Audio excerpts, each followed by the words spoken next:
we're going to do something different in the next segment, but I am going to come back to this topic later in the show.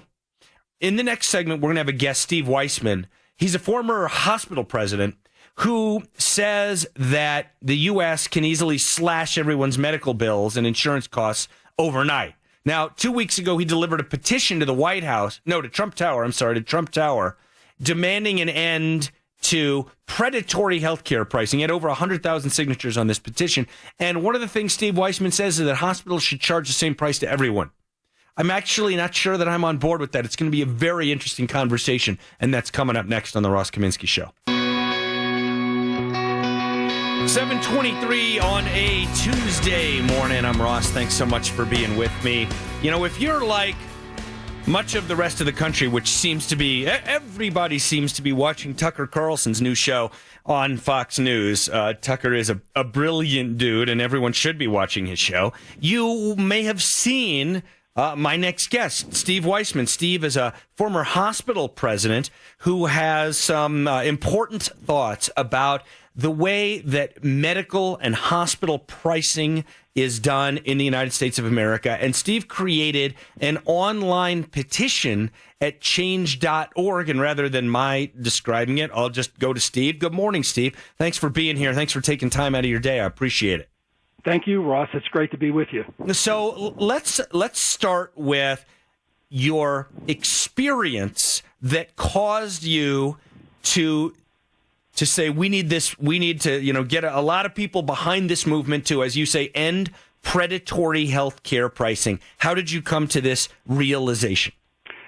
You know, I would say the main thing that really brought this to my attention is I was brought in to serve as interim president of a hospital, and we had a department that was involved with negotiating insurance contracts, and they had to be renegotiated every year.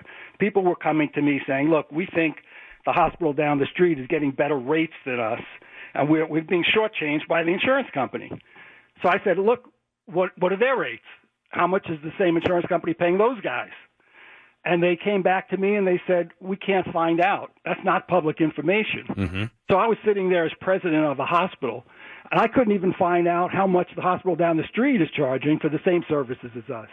And, you know, I had to research that. I'm an attorney, but I had to go look that up to see if that could even possibly be true. And under the laws of just about every state in the union, that type of information is allowed to be treated as a trade secret. You can't find out how much the different insurance companies are paying any medical providers for any kinds of services, which led me to the realization that all of the political discussions that we're having in the United States right now about how to bring down the cost of health insurance, it's all misinformation. It sounds like a dramatic statement, but it's completely being attacked by the wrong end. It doesn't matter how insurance is funded or whether it's subsidized or not subsidized. None of those things are going to affect the cost of health care in the U.S. Insurance, arithmetic. It's a function of the underlying costs for doctors, hospitals, labs, and drugs. And in fact, under Obamacare, as of 8 years ago, it's the law now. Insurance companies are required by law to pay out 80% of the premiums they collect for those real medical charges, hospitals, labs, physicians, and drugs. So the only way you can impact health insurance is to bring down those costs. And I guess without getting too far off track, I'd also throw in there, and I imagine you'll agree with this, but we'll see, that a lot of what we call insurance right now isn't actually insurance. It's just prepaid health care. And then people feel like they get this, that, and the other thing for free, but really nothing's free. And so that goes into the cost of insurance. That's another thing. That's something that I think could make a difference in the cost of insurance if not so many things were made to sound like they were free.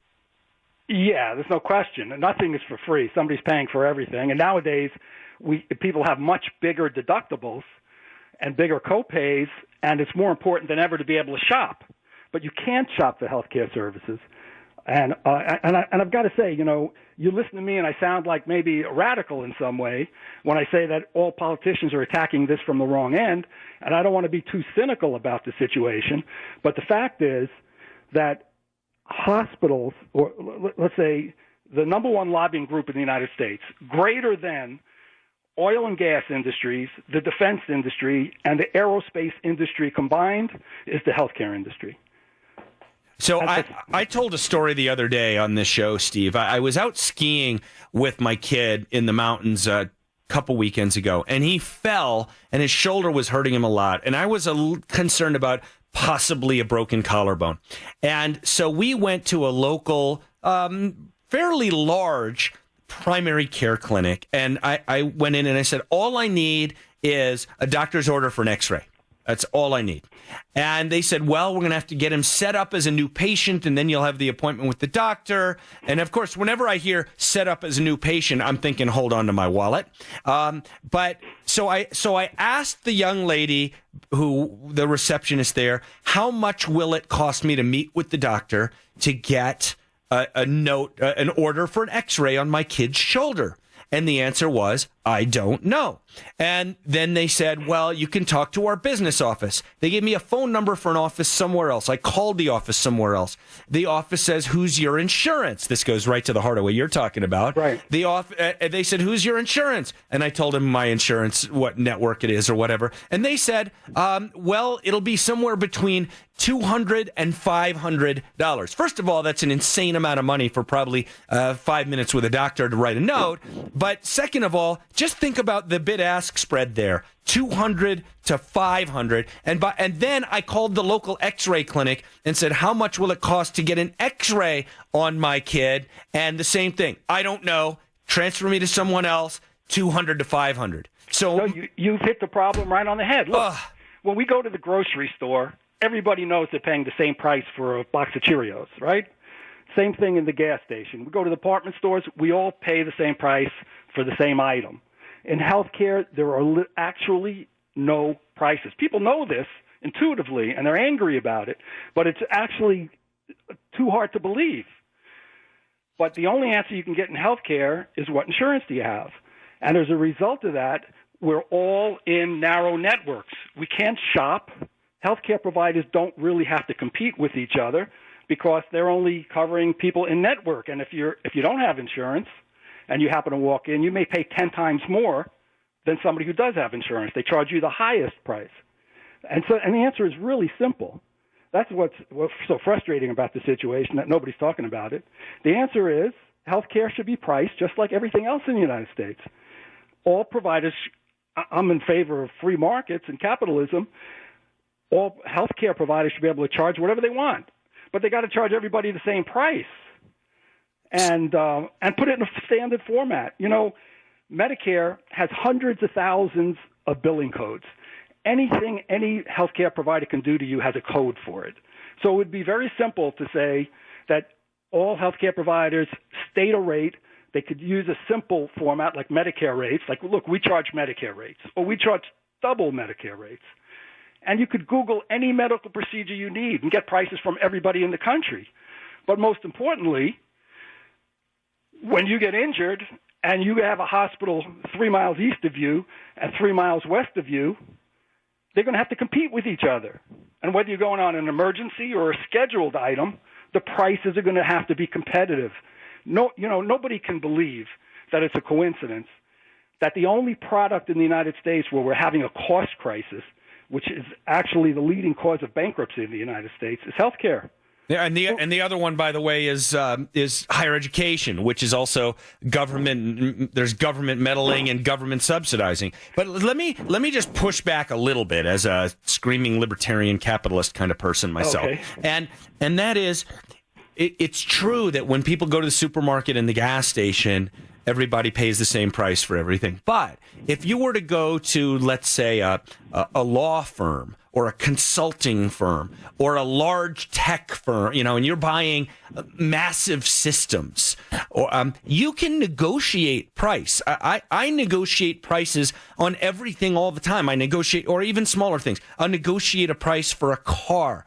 So there are lots of places in our daily lives where people don't pay the same price for everything, and yet those markets work really well. So I'm kind of skeptical that trying to force them to charge everyone the same price makes a difference. Or is that not really what you're saying? No, it is what I'm saying, but you're picking out examples where the product can't be commoditized, where if you go to a lawyer for a divorce, hey, your divorce is going to be different than your neighbor's divorce. You can't get a same fixed price. Chances are... But I can with a car. Yeah, but that's a variance you're talking about where you may get another 10% off. There's nothing like healthcare, where healthcare, they can charge one person 100 times more than the person that came in before. In any other industry, that would be fraud. Mm-hmm. Now, if in other businesses where the government has some modicum of consumer protection, there's tens of thousands of people employed by the government that go to grocery stores and check the weights on scales to make sure people aren't getting shortchanged for an ounce of ham. There was a national headline about a year ago because they found that Whole Foods was including, I think, maybe the plastic container when they were weighing things, and people were getting a little bit shortchanged. That was national news. You've got people going out and checking gas pumps to make sure they're calibrated correctly so people don't get shortchanged. Right, but there is a difference here, Steve, and I enjoy the intellectual aspect of this conversation. The difference is that those places are claiming to be measuring what it is you're buying. And so what they're checking is whether they are lying to you about the measurements. But in the hospitals, they're not actually promising you a darn thing. So I don't think it's outrageous, but I don't know that it's fraud in the way that you're talking about. I wonder. Well, I'll give you an example. Okay, sure. Go ahead. I'll give you an example. Yeah. You go into a hospital and they give you an admission form to sign. It says you agree to pay our standard rates in accordance with our schedule of rates. Okay? Mm-hmm. Now, you don't have insurance, and you get a $100,000 bill. Mm-hmm. Okay? Now, 85% of the people in the United States have insurance. Those so-called standard rates are not their standard rates. The actual rates are billed to the 85% of the people in the U.S. that are insured. Right. And so 85% of the people are paying about a one-third of the price you're paying, and yet they're representing to you when you get hit with an outrageous bill, which the same thing happens if you're out of network, yep, that those are our usual and customary rates. That's false. In any other business you could be in, you could get charged with fraud. But somehow in healthcare, that's allowed to continue. But the most critical aspect of this whole thing is that the system prevents competition. Yes, absolutely right. Yeah. And healthcare has been commoditized because now that there's hundreds of thousands of billing codes, anything any medical provider can do to you, there's a code for. And it would be a very simple matter to Google it and find the best price. So it is a commodity. It's not like going to a lawyer where, there's no way to estimate what your particular case is going to be. Right. And I think as I think about what you're saying here, and again, partly relating it to the evolution of the automobile industry, it used to be, you and I both remember the days, pre-internet days, when you would go to buy a car and the spread between what a good negotiator would pay for that car and what a bad negotiator would pay for that car was really very, very wide. Today, and I talk with car dealers about this, everybody walks into the car dealer knowing the right price. And the car dealers make much less on the cars than they used to. They make it up in other places like service and this and that. But everyone walks in knowing the right price. And it makes me think that the biggest opposition to what you're talking about is going to come from the hospitals, no matter how pissed off the consumers are, because they don't want anyone to know the right price. They like it this way. Yeah, that's exactly right. It's going to be from the hospitals, physicians, labs, because they're going to have to compete. You're not going to be able to charge somebody double what someone else is paying. There's even an issue, healthcare providers like to complain that Medicare rates are too cheap. But there was a study on lab tests and the prices that Medicare pays, and it discovered that for 20 high-priced lab tests, Medicare was paying 38% more than private insurers were negotiating. So you can't tell nobody knows what healthcare prices are even supposed to be in the United States. Look at the example of the scandals that we've had in the past, where the military paid $1,000 for hammers and toilet seats. Yeah. I don't have to recall any of that. I right? do. Okay. People were outraged. And you know why people were outraged? Because it was their money. No, because they know that and they know the right price. Exactly. Yeah, it's they know both. what they sell for at Home Depot. Right. But if it was like healthcare, hey, nobody would bat an eye. How would you know if that's right or wrong? Look, I hear you. So did you get any reaction from anyone in the Trump campaign to delivering a petition with 100,000 signatures calling for an end to predatory healthcare pricing? I haven't heard yet anything, but it's only been a couple of weeks. I think President-elect Trump is probably pretty busy these days. He is, and you know, you did get on Tucker's show, which has huge ratings already, and now you've really made the big time by being on my show. That's right. And I really appreciate the conversation. It's always great to talk with an expert about something, and I do think that the lack of transparency in medical pricing is outrageous. I don't think making them charge the same thing to everyone is the right answer, but I think just the fact that you got people thinking about it is very, very important, and let me give appreciate you one it. more thought. Okay, real quick. It's not the lack of transparency that's the problem, and that's what there's a movement for that now. Yeah. It's that you need the actual real price, because the transparency is only going to show you how much you're getting screwed as compared to your neighbor. But a real price means we don't need networks anymore, and people are going to have choices of anybody they want to go to in the United States because there's a real price. The network becomes irrelevant. I hear you, but then you're sort of foreclosing the possibility of large insurance companies that might send a hospital chain lots of business, negotiating for better prices for their members and stuff like that. But we could go on forever with this. I got to leave it here. Steve Weissman, former hospital president. I've got his petition up on my website at rosskaminsky.com, his petition to end predatory healthcare pricing, almost 110,000 signatures so far. Thank you so much for being here this morning, Steve. I'm sure we'll talk again. Thank you. It was fun. All right. Bye.